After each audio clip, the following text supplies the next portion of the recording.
3 unspoken facts about compartment examinations. ये session मेरे लिए बहुत इंपॉर्टेंट है क्योंकि पहली बात सीबीएसई क्लास 10 के एग्जामिनेशन से इतना डर रहे थे और अभी हम कंपार्टमेंट एग्जामिनेशन से इतना डर रहे हैं जो बच्चे कंपार्टमेंट एग्जामिनेशन देने वाले। तो इस डर को निकालने के लिए ये 3 अनस्पोकन चीजें मुझे बतानी थी क्योंकि मुझे बच्चों आपके बीच में ये डर का माहौल नहीं फैलाना है। आई रियली वांट कि भाई चलो क्लास 10 के रिजल्ट में जो भी हुआ कंपार्टमेंट एग्जामिनेशन में फोड़ना है। तो the first unspoken truth is very important. उसके पहले भाई अपना इंट्रोडक्शन देता हूं। मेरा नाम Abhishek, master teacher of physics at Vedantu, और जैसा मैं आपके साथ 9th और 10th में था वैसे ही आपके साथ मैं रहूंगा आपके इस पूरे कंपार्टमेंट एग्जामिनेशन जर्नी में भी। तो चलिए फिर शुरुआत करते हैं बहुत सिंपल पॉइंट से, ठीक है।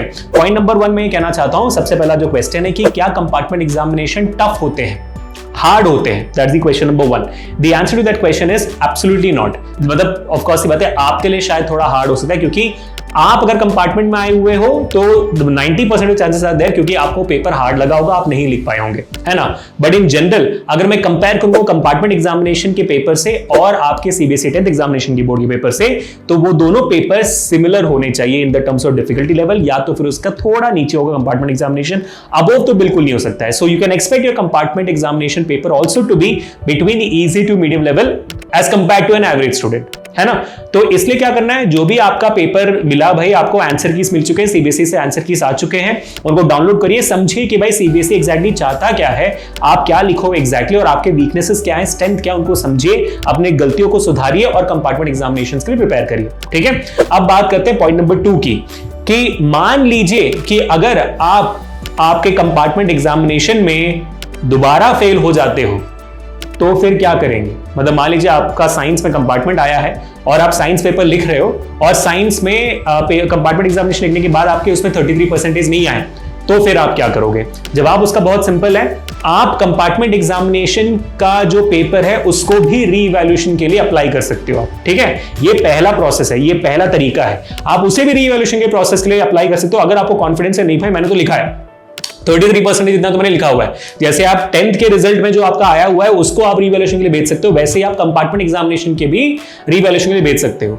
अब दूसरी बात, मान लीजिए रीवैल्यूएशन के बाद नहीं बढ़ती है marks, then the only process is कि नेक्स्ट ईयर आपको दोबारा 10th एग्जामिनेशन अटेम्प्ट करना पड़ेगा आपके उन सब्जेक्ट्स के लिए। That is the only way out, there is no other way out, ठीक है।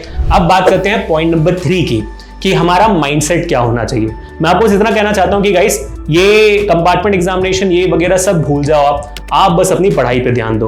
आपका कंपार्टमेंट एग्जामिनेशन जुलाई 15 को हो रहा है, तो अभी भाई मई एंड हो रही है, आपके पास पूरे 1 महीने का वक्त है और सारी रिक्वायर्ड प्लेलिस्ट का लिंक मैंने डिस्क्रिप्शन में डाल दिया है। आप बस अपने कंपार्टमेंट एग्जामिनेशन प्रिपरेशन में लग जाओ, उसके बाद फिर हम जेई नीट वगैरह जो भी आपको करना है उसके बारे में देख लेंगे। अगर आपको by the way JEE preparation करनी है तो दृष्टि जेई का लिंक, जहां से इस साल वही सारे बच्चे जो 10th में शायद एवरेज, बिलो एवरेज या अबव एवरेज होंगे, जो भी कैटेगरी के बच्चे थे, वो सारे के सारे बच्चे इस साल 1700 बच्चे जेई एडवांस के लिए क्वालिफाई हुए हैं इस दृष्टि जेई के बैच से। भाई क्या बताऊं मैं, है ना। तो extremely proud of every student there. तो अगर आपको इसी जेई बैच का भाग बनना है जहां पर ये अमेजिंग टीचर्स आपको पढ़ा रहे हैं with all this amazing features, तो आपको ये मिस आउट नहीं करना चाहिए। सिर्फ 4999 रुपए का ये पूरा दृष्टि जेई बैच है, पूरे क्लास 11th का, पूरे साल का, तो मिस आउट नहीं करना चाहिए। और साथ ही साथ मैं आपको ये बताना चाहूंगा कि भाई मैं और कुलदीप सर आ रहे हैं पुणे, पटना और आपके दिल्ली इन डेट्स पे और इन पर्टिकुलर टाइम पे, और यहां पर हम आपके कंपार्टमेंट एग्जामिनेशन का वर्कशॉप भी करवा रहे हैं with prize distribution ceremony, award ceremony for your great efforts in class 10। तो अगर आप आना चाहो तो यहां पर भी जरूर आइएगा, और इनका जो लोकेशन है, एड्रेस है, वो सब नीचे दिए हुए डिस्क्रिप्शन में गूगल फॉर्म होगा जहां पर आप रजिस्ट्रेशन भी कर सकते हो, सारे लोकेशन, टाइमिंग वगैरह सब वहां पर मेंशन भी है। तो please check that out right now, और हमसे आपस में मिलना, सामने सामने मिलना, पूरा मोटिवेट करके छोड़ देंगे आपको। तो मिलते हैं नेक्स्ट सेशन में guys. Until this Abhishek signing off, piece.